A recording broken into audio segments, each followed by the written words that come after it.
Problema kay Riza, akala mo magaling, sinasabi lang niya lahat ng ipasa ng staff. Kayo, fake news. Siya yung fake news. Sobrang galing mo na. Sige na, pagbigyan na natin to mga kayon. Okay lang ba? Sobrang galing ni Senator Risa Hontiveros. Talagang napakahusay mo. Di ba ka, di ba? Ang dami mong nakikita na hindi nakikita ng mga 23 na senator maliban sa'yo. Yung sinabi ni Tito Sen na ang tumakbo ng matulin pag nadapa, malalim. Dapat doon niya sinabi yon sa house. Kasi nagmadali. Di ba? O nagmadali, kakamadali nila, natinig sila ng malalim. Bakit ka mo? O hindi nila alam na lumagpas na sila, na violate na nila yung one. What's up mga kayon? Welcome back pa rin syempre dito lang sa Joe Malone TV para sa issue ng bayan nating pag-usapan. Di kami natatakot sa katotohanan. Magandang umaga, hapon o gabi sa inyo lahat. Pinapakinggan Joe Malone TV. Issue ng bayan, ating pag-usapan. Oh yeah? Walang kinakampihan, Sumasalamin sa katotohanan lamang para sa mamamayan. Totoo ang laban. Oy, subscribe kayo mga kayon ha. Wala pong bayad ng subscribe. Pakisuportahan ang channel natin ha. Kasama ka dito sa diskusyon. Malapit na ang tunay na laban. Sa solusyon. Laging alerto, mapagmatsyag, truth ang hanap, di kami natitinag. Walang palusot. Walang papatinag ha. Tunayang serbisyo, diretsong usapan. Joe Malone TV, issue ng bayan, ating pag-usapan. Tunay na balita, Walang kinakampihan. sumasalamin sa katotohanan lamang. Para sa mamamayan. Totoo ang laban. Walang kulay, walang kampi. Balita, talakayan, katotohanan. Para sa bayan. Good morning everyone! Siyempre yung mga members natin dito sa Joe Malone TV, walang iba kundi si Ma'am Lorna Tovera, Cesar Puno, Melody Babaran, JU Production, Sir Larry Florina Dacumos, Paulos Lutong Bahay, si Ma'am Lorna Dani Ubaldo, pati na rin si Manik Sangko. Maraming salamat sa pag-join at pag-rejoin dito sa membership natin sa Joe Malone TV. Siyempre shoutout din, mega love shoutout sa lahat ng viewers natin abroad, yung mga laging nagko-comment sa baba. Yung mga viewers natin dito sa lokal sa Pilipinas, Luzon, Visayas, Mindanao, maraming salamat po sa pagtangkilik, pakikinig, pangingialam, at higit sa lahat, pakiki-engage doon sa comment section natin, at sa lahat ng mga viewers na nanonood, pro-Duterte ka man o anti-Duterte ka man, na naliligaw na minsan na bumilib ka na rin kay Tatay Digong, kaso kala mo maayos yung administrasyon natin ngayon. Pero naliligaw ka ng landas, shoutout sa inyo dyan. Alam ko marami pa kayo pero mas marami kami sa inyo. Shoutout, magbalik loob na kayo. Tama naman yung sinabi ni Senator Go di ba? Noong panahon ni Tatay Digong, pag naririnig nyo yung war on drugs, panayang palakpakan nyo, di ba? Panayang Duterte nyo. Ngayon, mag-isa na lang si Tatay Digong. Actually, hindi naman mag-isa. Mag-isa sa laban, definitely. Pero nakasuporta tayo. Kinalimutan nyo na. Di ba? Akala nyo kasi maayos yung administrasyon ngayon. Aba, ibulat nyo yung mga mata ninyo. Di ba? Tingnan nyo yung ano ngayon, yung mga drugs ngayon. Walang konkretong proyekto o walang konkretong pakikipaglaban. Diyos ko, Santissima. Yung mga nasa abroad, kitang-kita nila yan yung differences. Ewan ko bakit hindi makita rito sa Pilipinas. Pero yung mga nakakausap ko abroad, yung mga viewers natin, kitang-kita nila yung differences. Bakit? Mas naghihirap ba? I'm sure naman, nahihirapan din naman yung mga nasa abroad. Siyempre, kakakayod. Tapos wala pa sa kanila, double kill Wala pa sa kanila yung mga pamilya nila. Siyempre, mas na-appreciate nila yung mga presidente na talagang tumutulong sa kanila. Pero dito kasi sa atin, sa Pilipinas, porkit kasama natin yung pamilya natin, kahit hirap tayo, sabay-sabay tayong lalaban, pero hindi dapat ganun di ba? Hindi dapat talaga magsasakripisyo ang mga Pilipino dahil doon sa mga walang kwentang mga politiko na minsan natin niluklok. Yun ang real talk kasi. Niluklok natin, tapos, bahala na kayo dyan. Gawin nyo na yung trabaho nyo. Mangurakot kayo. Gawin nyo yung mga trabaho nyo. Hindi ganun. Hindi ganun.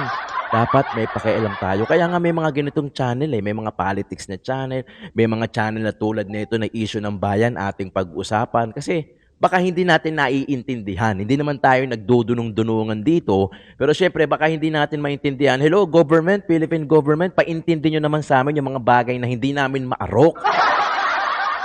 Hindi porket kayo yung may alam sa batas. Kami, mga lawmake, yung mga layman's term namin, kami mga nasa baba, wala na kaming karapatan para makakuha ng konkretong sagot. Diba? Paalam nyo naman din sa amin kung ano yung plano nyo, yung plataforma nyo, kung ano may mga nagawa nyo. Diba? Nakakainis. Alam mo, sa punto ng ganitong klaseng buhay natin, tama naman yung sinabi ni Senator Robin Padilla. I think nag-post siya na parang sa 2028, tapos na siya. Ayaw na niya. Total, ayaw naman magbago ng Pinoy Dumating na siya sa ganung point. Pahigop nga ng kape. Pucha. Totoo, di ba? Dumating na si Robin Padilla sa ganung point na parang siguro, na hopeless na rin. Biruin mo, senador, tapos nababagalan na sa natin, sa sitwasyon natin, sa mga nangyayari, yung progreso, ang bagal, pero sa ibang bansa, okay naman. Di ba? Di ba? Ganun. Dapat mabilis yung sistema, mabilis yung progress. Yung iba umaangat Yung mga karatiga bansa natin, diretso ang progress nila pag ganun, no? Tayo, imbis na pag ganun, di ba? Pag ganyan na, kasi onting angat, tapos biglang bubulusok, tapos angat ulit, bulusok. Hindi pa ganun, di ba? Sobrang left behind na tayo. Itanong nyo sa mga kakilala nyo nasa abroad. Itanong nyo sa, lack of knowledge talaga Ito yung sinasabi nila, they don't give us quality education for us not to know kung ano nangyayari sa mga karatig bansa natin. They keep on they keep on progressing. Pero yung Pilipinas, wala. Nakakapunyeta. Diba? Eto, Risa Hontiveros, ayan alam mo na ngayon kung sino ang fake news, lintik. Diba? Panoorin natin, marami to. Magaganda to. Attorney Topacio, binanata si Risa Hontiveros. Risa Hontiveros kasi, sanay na may mga binabasa si Miss Index Card. Sanay na mga binabasa kung ano yung ipasa ng staff. Kaya pagka nagkamali yung staff, patay. Mali din. Diba? Yun yung sinasabi ko na dapat lawyer yung mga senator. Para first hand, lagi ko sinasabi to, first hand pa lang, alam nila, putya, may mali na sa sinasabi ko. May mali sa sinubmit sa akin nitong assistant ko. Kokorek ko na kaagad on the spot. Diba? Hindi lawyer. May alam sa batas, oo. Lahat naman Pwede magkaroon ng knowledge sa batas, magbasa ka lang diba? Self-study ka lang pwede. Pero iba yung lawyer, iba yung nakapasa sa bar exam, iba yung talagang titulado ka na lawyer ka, like Senator Peter Alan Cayetano, diba? Kung paano magsalita, kayang ipaliwanag first hand.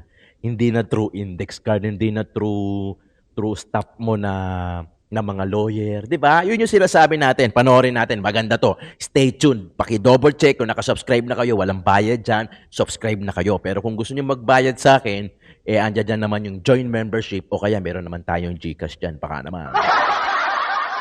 Hindi. Kung gusto nyo lang sumuporta. Okay. Simulan na natin. Ganda to. Ibang banat nito. The Supreme Court has reversed a unanimous decision in a lot of instances before. Reverse a unanimous decision. Ni-reverse daw. League of Cities of the Philippines versus COMELEC. Original decision 2008. Reversal on motion for reconsideration 2009. May I know from the good senator if these decisions are bank decisions or divisions? Yes, Mr. President, unbanked decisions po. Pagka sinabi pong bank, lahat po ng members ng Supreme Court, 15 of them, unanimous.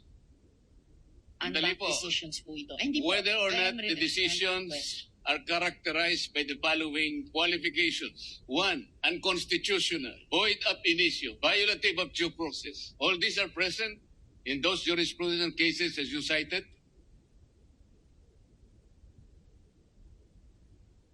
Ayan yung post nyo. Sorry, may nireply na ako. Ito yung Hindi naman banat ni pala attorney unanimous yun. Topacio. Pinak-check siya. Oh. Tira kasi ng tira. Ang problema kay Riza, akala mo magaling, sinasabi lang niya lahat ng ipasa ng staff. Kayo, fake news. Siya yung fake news. Yan. Reaksyon ni PDP Laban Spokes Attorney Topacio sa maling case citation ni Senador Hontiveros na Diba? pinasinungalingan mismo ng Korte Suprema. Sabi niya, meron daw unanimous decision na binaligtad ng Korte Suprema. Opo. Pagkatapos, hindi naman pala unanimous yun. Pinak-check siya nung Supreme Court. cute na spokesman Yan, ng yung nasa likod. Korte Suprema na si Attorney Ting. Sabi sa kanya, Ma'am, hindi po yung unanimous yung sinabi niyong kaso. Oh. Sabi ni Riza, ang ano, sorry. Tira kasi ng tira. Ang problema kay Riza, akala mo magaling, sinasabi lang niya lahat ng ipasa ng staff niya. Mali. Hindi Oo. siya nag-iisip. Mali yung pinasa sa kanya ng staff niya. Yun. Palagi ko, pagkatapos niyang sabihin yon at may nag-call sa atensyon niya na mali. Oo, Palagi ko, merong Malaking problema. mabango yung isang staff member niya. Oh. Palagi ko nasabon yun ng todo-todo. Napakabango noon. Palagay ko, ewan ko kung nag-impake na.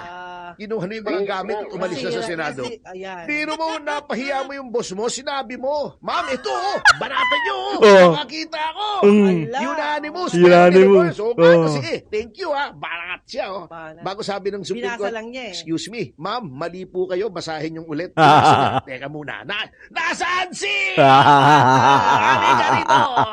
Sabon. Di ba? Yun yung sinasabi ko.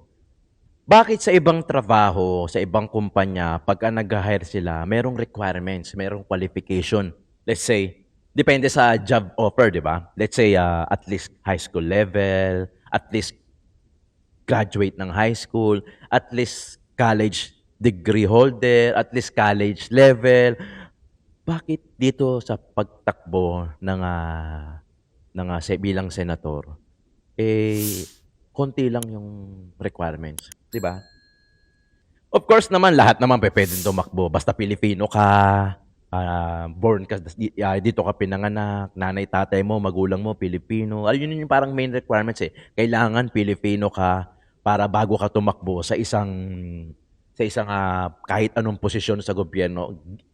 Ano naman yun? Puta basic yun 'di ba? Common knowledge yun. Pero sana magbigay din kayo ng alam mo yun, qualification, requirements na sana lawyer lahat ng senator. Iba para hindi di ko naman sinasabing hindi nagkakamali yung mga lawyer. Nagkakamali din naman niya. Pero at least, first hand pa lang. Di ba? Sorry doon sa mga artista. Sa mga pwede naman kayo mag-aral Di ba? Pwede naman kayo mag-aral ng abogasya. Humabol kayo kung gusto nyo talaga yung posisyon na yon. At least, first hand, alam nyo na kung ano yung mga pinagsasabi nyo. Hindi na kayo umaasa sa mga staff niya. Pero may mga staff yan. Even Senator Dante Marcoleta, syempre hindi naman pwede siya lang mag-isa. May mga staff din na lawyer yan, may mga pinag-uusapan din yan, brainstorming din yan. Ang ibig ko lang sabihin, para first hand, alam mo na kagad yung batas. At kung ano yung tinatalakay, kung ano yung pinepresenta, kung ano yung manifestation. Alam mo na kasi medyo familiar ka na kasi nga lawyer ka di ba? Kumpara doon sa mga non-lawyers. Pero alam mo kung ito pang isa kung gusto karamihan kasi ito talaga gusto makatulong, di ba? Gusto makatulong kaya gustong tumakbo sa kahit anong posisyon sa gobyerno. Alam niyo kung gusto niyo lang din tumulong, hindi niyo na kailangan ng posisyon sa gobyerno Look at Angel Locsin, di ba? Gerald Anderson. Dami pang iba. Tumutulong kahit walang posisyon sa gobyerno. Pwede 'yun. Pwede 'yun. Baka hindi niyo alam Pwede 'yun. At meron ng mga ilang gumawa niyan. Mga hindi na kailangan ng posisyon sa gobyerno para tumulong sa kapwa nila, 'di ba? Simpleng magdasal ka nga lang Ang laking bagay niyon, ang malaking tulong na 'yun sa bawat isa kasi pag ikaw nagdasal para sa iba, hindi makikita ni Lord na napaka-selfless mo, 'di ba? Napaka-selfless nung dasal mo kasi you are praying for others. Hindi na para sa sarili mo. 'Di ba? Napaka-selfless nung act ngayon, 'di ba? Kaya nga pag tumulong ka, Hindi mo na kailangan ng posisyon. Kaso ang iba, dinadala yan ang ginagawa nilang plataforma. Nakakatulong na ako dati. 5 years ago, 10 years ago. Hindi pa ako tumatakbo, nakakatulong na ako ngayon. Gusto kong tumakbo kasi mas gusto kong makatulong. Mas gusto kong makatulong. Anong difference? Diba? Hindi, shoutout to, real talk to. Anong difference noon? May posisyon ka o wala sa tumutulong ka? Magdasal ka lang, kaya hindi mo na nga kailangan maglabas ng pera eh, di ba? Oo, lagi niyo tatandaan yan ha, gumising na tayo, hindi porket pinangakuan kayo na, ay, tumutulong na to dati. Pag to nakaupo, sigurado tutulong to lagi. Hindi po ganun lagi ang lumalabas. Kaya mong tumulong, lalo-lalo na ang Pilipino, likas sa Pilipino yung tumutulong. Meron man yan o wala. Simpleng pagdasal, simpleng pag-alok mo, kahit wala naman kayong pagkain, kain na. Karakter ng Pilipino yan, isa yan sa mga pinagmamalaki natin. Hindi mo na kailangan ng posisyon sa gobyerno para tumulong. Kaya tabi nyo na yan, pagtulong na yan. Pati walang pinagkaiba yan doon sa paggamit ng taong bayan. Ano yung sinasabi nila? O sa impeachment na to, taong bayan ang natalo. Kayo ang natalo. Hindi nyo matanggap yung desisyon ng Supreme Court. Sa Feb 6 na kayo, 2026 ulit magkikita kung gusto nyo ulit mag-file. Ang problema lang, baka maubusan nga kayo ng budget, gaya ni sinabi ni Atty. Topacio, wala. Diba? Yan ang sinasabi natin. Oh, followan natin. May video pa tayo dito. Sa mga Sige. tweet, pag-amin mo ng tama ngayon, Oo. Nang mali. Pag-amin niya ng mali. papayag ka ngayon doon sa sinabi ko na wala pang nangyari na ganon. Papayag ka. Dapat aminin mo na yung sinabi ko, wala pa akong nakita sa tagal ng pagiging abogado ko. Wala pa akong nakitang ganyan. Isip-isipin mo, nandun yung 3 karakter na talagang kinatatakutan ng isang abogado. Isip-isipin mo, sasabihin sa iyo ng korte, unconstitutional. Nako, yun lang pa. Mabigat lang. Dito lang talagang palagay ko Bagsak ka na dyan. pati kaluluwa mo, mawawala yun Pangalawa, Tangin na pati kaluluwa mo mawawala. void ab initio. Yan, una bes, wala kang pakialam niya, wala kang... Dalawa na. Opo, oo. Pagkatapos sinabi niya, violative of due process. Oho. Ay, yan ang matindi. Mag-EMR ka pa riyan? Oo, meron pa pang-apat. Immediately executory. Kaya nga, dito pa lang sa 3 ito, patayin na eh. Ngayon, sasabihin niya ngayon na, hindi ka niya, may pagkakataon. Ngayon, yung pag-amin niya na mali siya, babalik tayo doon sinabi ko. Wala pa ako nakitang ganyan. Dapat aminin niya rin. Tama si Kong Marcoleta, si Sen Marcoleta. Opo. Yun naman ang gusto kong sabihin niya. Mukhang hindi po, Sen. Mukhang meron pa rin siya mga hinahanap ko eh. Ito, Meron siyang statement meron eh. ito. Meron siyang statement Meron, ba dyan? Meron siyang statement po. Ang sabi niya dito, Meron pa rin daw siyang makikita, Sen eh. Nasaan na ba yun? ito, nasa page 3. Ayan. Page 3, ayan. Sa pagbibiripika umano niya, nalaman niyang marami. Marami? Opo, sa mga desisyon sa kaso, hindi po unanimous decision. Sobrang galing mo na. Sige na, pagbigyan na natin to mga kayon. Okay lang ba? Sobrang galing ni Senator Risa Hontiveros.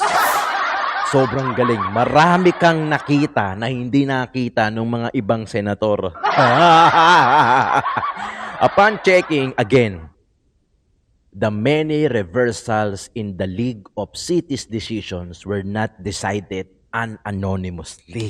Tinutukoy po ni Senadora na ang kaso bilang halimbawa kung saan lahat ng kalahok na maestrado ay bumoto ng pare-pareho. Iba ka! Alaunay binaliktad kasunod ng pagkakahain daw po ng motion for reconsideration.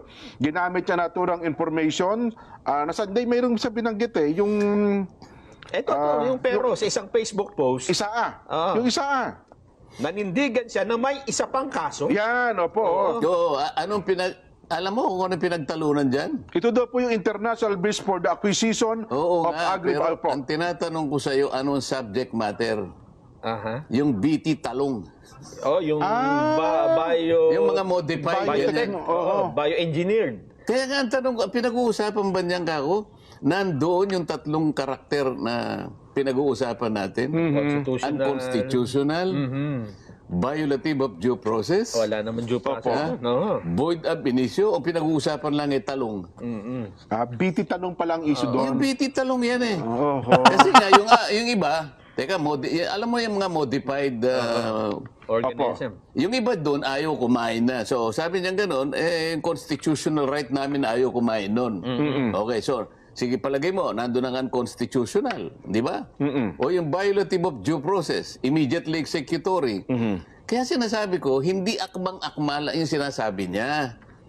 Pinipilit Ang kulit niya na. lang. Para yung isang isda na pumasok sa balisasa ni Nelson, Opo. talagang paikot-ikot, pilit na lumalabas. Hindi ka Lalo na sang makakalabas hihigpit dyan. po yung balisa sana yun, Sen eh. Hindi ka Opo. makakalabas doon kahit anong gawin mo. Sa amin po, Sa sobrang galing mo, Sen Risa, napatunayan mo sa amin. Napatunayan mo sa amin na talagang napakahusay mo. Di ba? Di ba?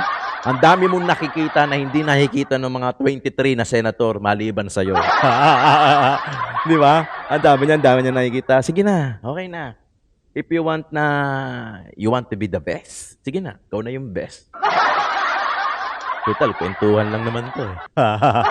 Di ba? Kwentuhan lang naman to eh. Pero di ba kami manluloko? Di ba? Ano sabi ni Atty. Topacio? Hindi ka mananalo sa 2028 kung tatakbo ka man presidente. Pero hindi, ito chismis lang. Aminado ako, chismis lang. So parang ito pag-usapan na natin, chismis lang din. Nabalitaan ko lang doon sa mga kapwa ko, political vlogger. So, syempre, they are ahead of me. So, pag-usapan natin kahit papaano. Takal lang natin na onte. So, si BP Inday Sara, talaga, sure ball, tatakbuhin, 2028, president, di ba? Siya na. So, yung si Senator Risa Hontiveros, hindi president ang tatakbuhin. Vice President. Ano to hearsay.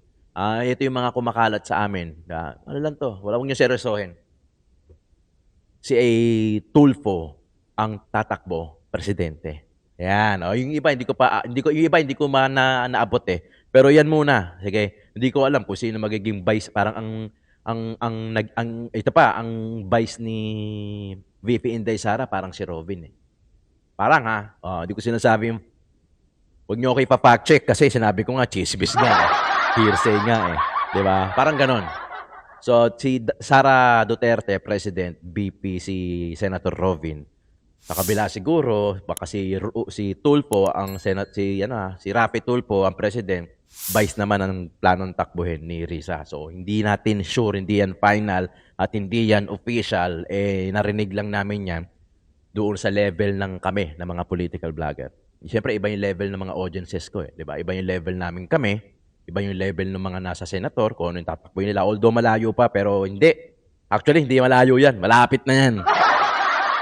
Diba? Malapit na yan. Kaya kita nyo, talagang gusto nilang sabik sila i-impeach, i-convict si VP Inday Sara eh. Kasi pag nawala nga naman yan, siyempre, hindi na makakatakbo si VP sa posisyon. O baka akala nila, kaya na nila. Diba? Akala lang nila yun. Diba? Di naman po ibig sabihin ng respeto ay pananahimik. Kaya naman, I will not be choosing silence, nor will I be turning a blind eye in the face of clear and unmistakable injustice.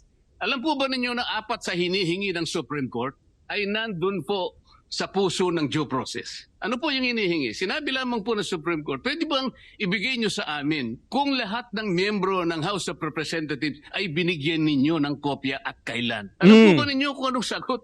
Ito po yung sagot 4 nila. yan Sa Tagalog po. Wala po kayong pakialam dito sa amin. Kaya po pala ang dami kong kasama doon. Wala talaga silang kopya.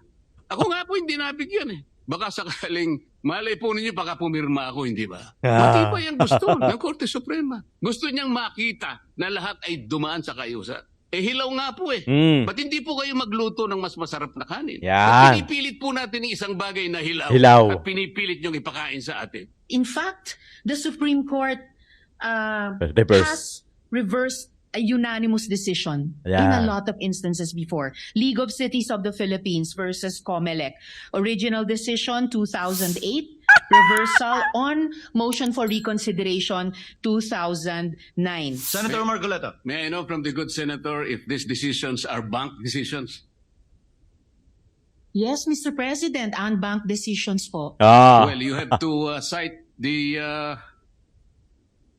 The I'd gladly jurisprudence. cite the GR number po bang hinihingi, Mr. President? Pagka sinabi po bang lahat po ng members ng Supreme Court, 15 of them, unanimous. To Kasi reiterate po what I... baka division Abogado lang yan, yan. kalaban Lima lang mo, yun. ha? Hindi po No, bank Mr. yun. President, to reiterate what I already said, mga ano po ito, mga reversal ng unanimous Supreme Court decisions. Yes, but I am At sa asking for dalawang qualification, halimbawang Mr. binigay President, ko whether po these are bank on MR. decisions or decisions by a division.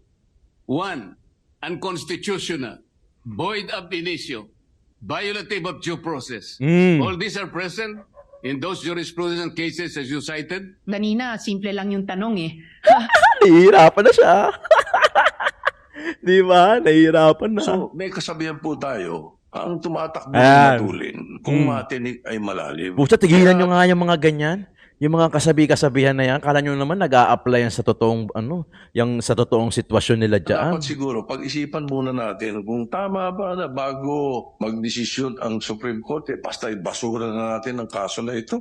Tandaan niyo yan, ha? Unanimous decision could become a unanimous mistake. Wala pa pong nangyaring gano'n, Mr. President. At saka po tayo, pag nananakbo, ako po ay nakasapatos at saka sa kalsada, kaya hindi po ako matitinig. Parang gago lang kasi yung kasabihan na yun eh. Ang tumakbo ng matulin pag nadapa, natalisod, malalim. Di wag ka tumakbo ng matulin, di ba? Well, Mr. President, there's always a first time. Ang pinagmamalaki kasi, laging first time ni Senator Dante Marcoleta, uy, lawyer yan. Lawyer yan. Huwag niyo ipagmamayabang na kasi syempre senior kayo, matagal na kayo. Yung mga baguhan, yung mga gaya ni... Actually, hindi baguhan si Congressman Dante Marcoleta. I mean, bago sa Senado. Aba, malalim yan. Malalim yan. Parang pader yan na pagka binangga mo, ikaw yung mismo masasaktan. Hindi nyo kasi matanggap di ba? Na mayroong bagong, hindi naman actually bagong-bago, na may bagong salta sa lugar nyo, dayo, na may ibubuga. Di ba? Lunok. Kami po Ito mga pa bago, isa. may mga robe na rin po pero hindi pa po nadudumihan. Hindi po magagamit, no? Ang posisyon ko po, mag-convene ang impeachment court at doon natin i-decide ang mga bagay-bagay na ito. In case the verified complaint or resolution of impeachment is filed by at least 1/3 of all members of the House, the same shall constitute the articles of impeachment and trial by the Senate shall forthwith proceed. Totoo nga po na yung binasa niya. Ngunit, Mr. President, this cannot be applied in isolation of paragraph 8 na nandito rin po. The Congress shall promulgate its rules on impeachment to effectively carry out the purpose of this section. Kaya po ang sinusunod Magaling. ng House dapat yung rules of procedures in impeachment proceedings. Pero kagaya nga po na sinabi ko, imbes na sundin po nila, sila po yung gumawa nun hindi Di ba? naman po nila sinunod. Kaya po ang nangyari, pinagsabihan ng Korte Suprema, ganito ang pag-file. Nagbigay nga po ng guidelines. Di ba? Ito yan yung sinabi ni Tito Sen na ang tumakbo ng matulin pag nadapa, malalim. Dapat doon niya sinabi yon sa House. Kasi nagmadali. Di ba? O nagmadali, kakamadali nila, natinig sila na malalim. Bakit kamo? O hindi nila alam na lumagpas na sila, na violate na nila yung one year ban. 1 year chuchu. 1 year ban, yun, di ba? Lumagpas na sila. O ngayon, PEP 6 2026 ulit na pwede sila magpasa. Ang problema, kinakatakot nila, baka maubusan sila ng budget pang sulsol sa mga pipirma, 'di ba? Kasi kailangan ulit nila yung 1/3. 'Di ba? Kailangan nila ulit yung 1/3 para mapapirma yung mga kongresista. Ngayon binulgan na sila nila, ang dami nang bumulgan. Nandiyan na sila si Toby, saka si Ping. Yan na yung mga kalaban nyo. Hindi na possible. Kaya nagkakanday hirap kasi kayo ngayon. Gusto nyo mangyari kaagad ngayon para makonvict si VP Inday Sara, maalis sa harapan nyo, maalis sa nakaharang sa inyo, sa tinik nyo sa lalamunan kasi yung mga Duterte. Wala naman Wala naman talaga kayong ibubuga. Sabi nga ni Peter Alan Cayetano, si Senator Peter, talunin nyo na lang sa 2028. Kasi alam nila na alam nila man nila, Sen Peter na na hindi naman nila talagang kayang talunin kahit sa mano-mano. Itong si VP Inday. Kasi kung kaya nila yan, hindi nila gagawin yung mga yan. Di ba? Hindi nga for accountability na yan Hindi na yan for accountability. Gusto nila malinaw. pasasikat ng araw na gusto talaga nilang maalis si VP Inday Sara Duterte para sila na yung mamamayagpag. O, sino na naman ang kawawa? Taong bayan na naman. Puta yan. Yun dapat, doon nila dapat gamitin. O, tatakbo ako. Mangungurakot ako para kawawa na naman yung taong bayan. Yun, doon magpipit yung taong bayan. Yan. Diyan magpipit yung word na taong bayan. O, gamitin nyo ulit. O, tatakbo ako, mangungurakot ako, pagyayamanin ko yung sarili ko para yung mga anak ko, yung mga pamangkin ko, yung mga kamag-anak ko na nadikit sa akin, hindi na mahihirapan, hindi na sila kailangan magtrabaho pa. Kawawa ang taong bayan. Diyan, fit na fit yung word na taong bayan. Wag na wag yung sasabihin na sa pagka-archive ng impeachment trial, natalo ang taong bayan. Kayo ang natalo, di ba? Obvious na. Obvious na, hindi nyo na napapansin kasi nakafocus lang kayo doon sa goal ninyo. Pero nawawala na kayo. Sobrang list na kayo. Hindi nyo na maluloko ang taong bayan. Hindi nyo na maluloko. Kung hindi nga lang dinaya nagkaroon ng dayaan sa botohan, mananalo ba yung mga yon, yung questionable? Yung mga nanalo ngayon, yung mga nakaupo, katarantaduhan, pucha. Attorney Vic matatalo, Rodriguez, Attorney Vic Rodriguez, Attorney Hinlo, Lambino matatalo, mga lawyer.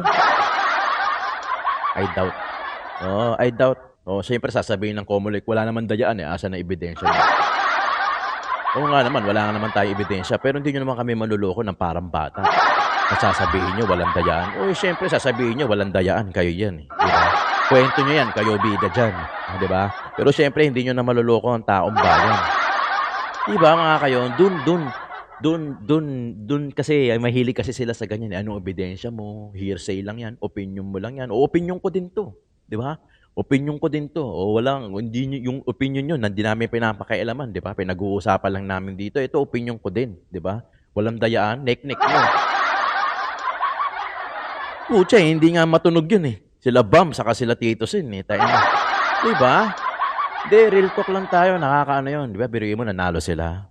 Pucha, si Attorney Vic, Lambino, Hinlo. Pucha, mga lawyer na talaga. Tapos yung isasalpak natin. Labo. Diba? Labo ng Pilipinas. Labo. Pagka ganito ng ganito, yung mga nasa middle class, yun yung mga nasa lower class, habang buhay na lang magtatrabaho hanggang sa ikamatay. Hindi makakatikim ng asenso. Sakto lang. Konting asenso, the next month, the next year, bababa ulit, sakto ulit. Tapos pagka nakabuelo, nakaipon, asenso onte. Hindi na talaga yung dire-diretso. Alam niyo ibig sabihin, di ba? Alam niyo ibig sabihin. Hindi naman talagang asenso eh, 'di ba? Yung sakto lang para sa mamamayang Pilipino na hindi na kailangan. Dito kasi sa Pilipinas pagka umabsent yung empleyado, sising-sisi. Kaya nga kahit may mga sakit, yung mga simpleng sakit, pinapasok pa nila sa opisina para lang hindi mabawasan ng isang araw. Mali 'yun eh. Kasi pag lumala ka dahil ipinasok mo, magkatrangkaso ka, ilang linggo ka pang a-absent. Ilang linggo ka pang hindi sasahod imbes na isang araw na lang. Diba? Hindi yun na nakikita nila eh, syempre. Naiintindihan ko naman yun kasi ginawa ko din dati yan. Diba? Ginawa ko din dati yan, may lagnat ako, pumasok ako kasi takot ako mabawasan ng isang araw. Paano kung lumala yung sakit ko, nauwi sa trangkaso, 1 linggo? Di 1 linggo ako, walang sahod. Diba? Imbis na yung isang araw, pinahinga ko sana, naka-recover yung katawan ko, kinabukasan, nakapasok ako, okay na ako. Di 1 araw lang yung damage sa akin. Nangyari, pinilit mo, hanggang sa nagtrangkaso ka, naambunan ka, 1 linggo kang hindi nakapasok, 1 linggo pa yung absent mo. Di ba? Yun. Kaya nga, wala. Hirap pa rin ang Pilipino, kawawa pa din. Kaya nga ito, patuloy ang panggising natin, sa totoo lang eh. Di ba? Hindi naman dahil, wala naman ako nakukuwang bayad sa mga Duterte sa pagtatanggol, pero hindi ko naman kailangan humingi pa sa kanila. Di ba? Hinihingi ko yan sa inyo, huwag kayo mag-skip ng ads, mag-subscribe kayo, kasi doon ako kumikita. At hindi tayo titigil sa mga ganitong klaseng issue ng bayan na kailangan natin pag-usapan. Kasi kailangan natin mamulat eh. Hindi man tayo bigyan ng konkretong sagot galing sa mga gobyerno natin, galing sa mga politiko na nakaupo sa gobyerno natin. At least dito na pag-uusapan natin. Di ba? Joe Malone TV, issue ng bayan. Ating pag-usapan.